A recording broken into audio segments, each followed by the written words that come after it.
Welcome to the Boomer Briefing Podcast, your 20-minute insight into the conversation shaping the future of the accounting profession. I'm Arianna Campbell, shareholder and chief operating officer, and I'm joined by Amanda Wilke, consultant here at Boomer Consulting. So we recently facilitated the Process Circle meeting, and today we're going to be breaking down the most impactful conversations, really what you need to know and why it matters. So Amanda, I thoroughly enjoyed the opportunity to be able to facilitate Process Circle this week. It's always great to be able to connect with clients and to be able to hear what's going on in the world of process. I know that you also enjoy being able to enjoy Process Circle as well. Yeah, Arianna, it's always great when we get such a diverse group of people in the room. The Process Circle is some people with an innovation role, operations roles, learning and development, project management, IT. It's just such a diverse group of people. So we always end up having just a wide range of conversations. And this week was absolutely no different. Yeah, I always find that it's so interesting to have those different perspectives included in the room, because when we're talking about all things related to process in the firm, that can come from a variety of different roles. So it makes the discussions so much more rich. And I would say along those lines, what would you say was the most engaging or lively discussion from the meeting? Well, Arianna, you might find this surprising, but we spent quite a bit of time talking about AI. Oh, shocking. I know, believe it or not. But again, we had such a diverse perspectives in there, and we heard what other firms are doing.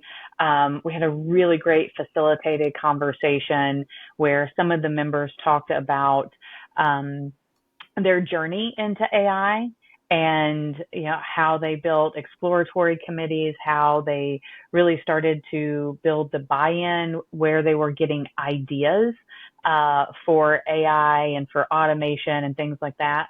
But I really think some of the most fun and impactful conversations came around like the AI that's being just built into the solutions that we use on a daily basis.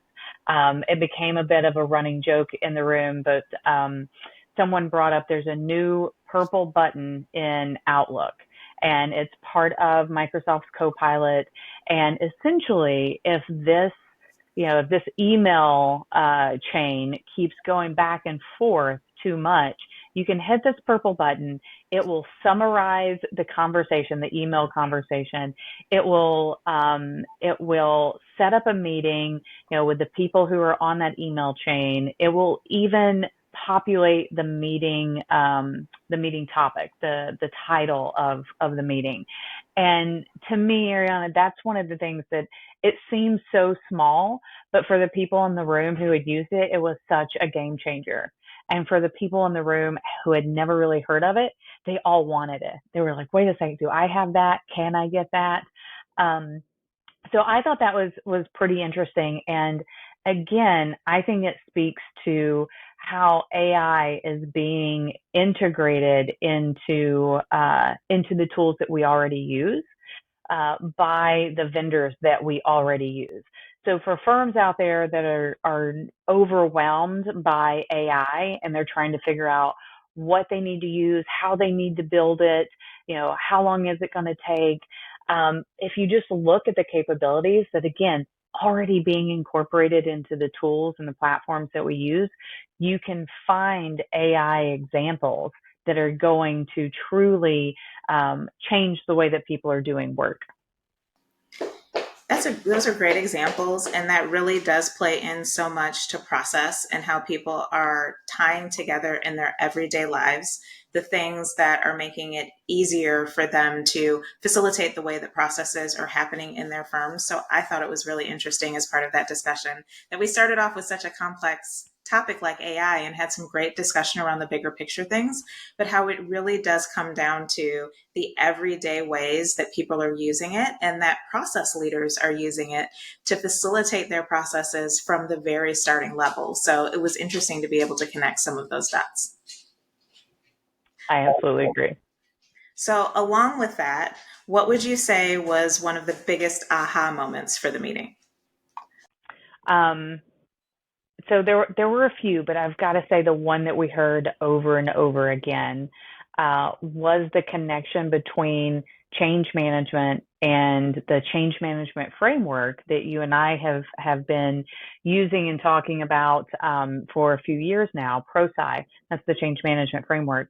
But we illustrated how the change management framework aligns with and supports the project management framework and process management framework. So for project management, we've been talking about PMI, the Project Management Institute, and how their framework has 5 phases of a project. It starts with you initiating the project, you plan the project, you execute, you monitor, control, and then you close out the project. The process management framework that we always talk about, Lean Six Sigma, has the DMAIC framework, which is an acronym for defining the process, measure, analyze, improve, and control. So we were able to illustrate how the ProSci change management framework supports those. So for example, that change management framework, that acronym is ADKAR. So you have to build awareness when you are thinking about a change. You have to build desire. You have to get people to desire the change. You have to build knowledge so that they know how the change is going to impact them. And then you have to build the ability to do their work through the change. And then you have reinforcement. So there's the awareness, the desire, the knowledge, the ability, and the reinforcement. So if you think about it, Arianna, when you are planning out a project, when you're initiating that project is when you should really be focused on building the awareness that a change is coming. And then when you're in that planning process, that's when you should really be focused on building the awareness and the desire to change. So before you start rolling things out, you should start thinking about how are you going to build the awareness and the desire around this change. And I think that was a big aha for people in the room. And one thing specific that we got some audible ahas was when we were talking about building that ability. Like you can't really execute something until someone has the ability to use whatever project. Let's use the example of a new time and billing solution, right? Well, for them to have the ability to actually use it, you have to get in there and train them. There's no point in training, when you're in the planning process. But what we typically see is that the project gets initiated, the project gets planned, and then we're like, oh, it's time to execute it. It's time to roll out this new time and billing system. We should probably send out some emails and let people know that this change is happening, like next week, and that they're all required to come to a mandatory training also next week. And that's when we are thinking that we're building that desire and that awareness. And then we wonder why, we can execute a project, but we can't actually build the momentum and the adoption around it. And again, that just illustrates the importance of having a change management framework that is supporting that project management framework. Yeah, and it was so interesting to hear feedback from the group with those ahas of really being able to connect the dots between project management and change management and how those actually fit in together. Because one of the key things that I really enjoy about this group is kind of comparing and saying, where are we seeing successes, but where are we seeing these obstacles? And then taking it a step further of how can we address these obstacles? And for many of them, connecting the fact that there needs to be more engagement with the individual and addressing the individual side of change as we're also laying out this project framework. was really huge, because we know there are so many different technology initiatives happening within firms. You gave the example of time and billing. There were, when we went through and shared what people shared what projects they were working on, there were so many technology projects that came up in our process circle, right? But there's got to be a process for being able to roll those things out well, to use those things well, to have those things really stick well within the firm. And there's so much that our process experts were there involved in making that happen. And I think there was a lot of connection that came through having that conversation, of people being able to really share what there was some ahas about, hey, there are some things that we're doing well, but then also what could we do differently to help not only shore up our project management process and how we're rolling out new things, but also how can we be better at connecting the change management piece to it. Yeah, because to your point, it's really all about the individual.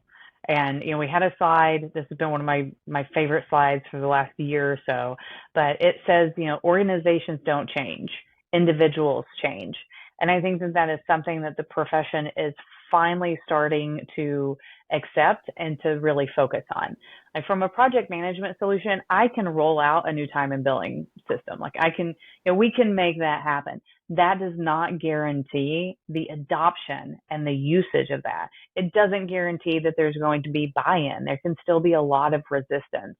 So to make change smoother and to get people really comfortable being in the constant state of change that technology has put us in today, then we really have to focus on that individual and helping them through the change. I think that's something that, again, the profession is starting to really focus on.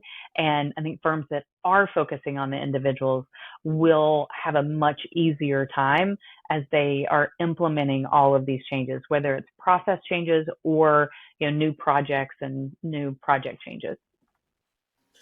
Absolutely. So there's a ton of opportunity there to be able to tackle this integration of the different pieces of the transformation triangle. So I'm looking forward to, at our future meetings, really hearing how firms are taking these insights back, which leads us to the third question, which is all about, what do you think? I know we talked about a lot of things during the meeting, but what do you think that firms are going to do differently as a result of attending the meeting? Yeah. Well, Arianna, that is always our last session when we are together. We share what we're actually taking back to the firm. Not just for ourselves, maybe it's something that we want to take back to someone else in the firm. So we always spend some time being intentional about what we're taking back, who we're taking it to, what the timeline is for that, why we think it's important for them. And I think during that session, there was a lot of conversation about change management and about that big aha of, okay, organizations don't change, individuals change. So we have to focus more on the individual. And many people were excited to just take back some of the common terminologies, having a common shared language that they can start using within their firm. Having that shared language is going to make a huge, huge difference. So I think people were excited to take back these different frameworks and take back the illustration of how they actually work together and support each other. I would say on top of that, I think a lot of people probably went back and asked their IT departments about this purple button in Outlook to see if they don't have it now, how can they actually get access to it? Yes, that definitely was a hit for the meeting. And again, it gets back to, there are so many complex things that the process managers, can come through a variety of titles, people who are involved in the project management, the process improvement, the change management, the operational piece of it. Sometimes all of it is happening all at once, but really how they are able to take the simple solutions and bring them back to solve those more complex problems that really help them to make progress in their firms. And I think it's also just the importance of the collaboration and learning from each other. Again, to be able to find out how can we create the best solutions to these different areas of the firm, because as things continue to move so quickly, as the pace of change continues to increase, We have to be able to have our process, the things that are involved around process, really have those be strong and working effectively. And I think for me, that was one of the really the things that resonated with me from this group is we've had this circle for a number of years. I think this circle actually launched back in almost 10 years ago now, and how there is only more of a need for having these conversations and having them in a collective way that allows for collaboration and idea sharing, so that the leaders in the firm, the process leaders in the firm, can really find ways to continue to innovate and innovate quickly in a way that's going to also be successful and have structure and have frameworks so that they can help to support the firm. So as always, I think that it was a fantastic meeting because of the people who are part of the communities and the work that they're doing. I know I always enjoy being able to facilitate and learn from all the people who are there and who contribute, because it makes such a big difference as we can hear how people are navigating things. I absolutely agree.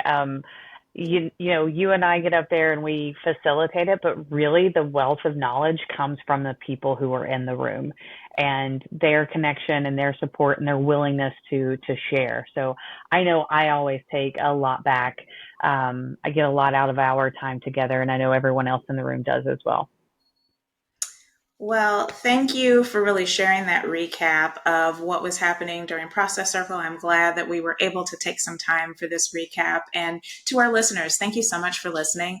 These conversations are just a preview of the collaboration happening in the Boomer Circles, where firm leaders come together to learn, share, and drive real progress. For more insights like these, subscribe to the Boomer Bulletin in the show notes. We're so glad you joined us.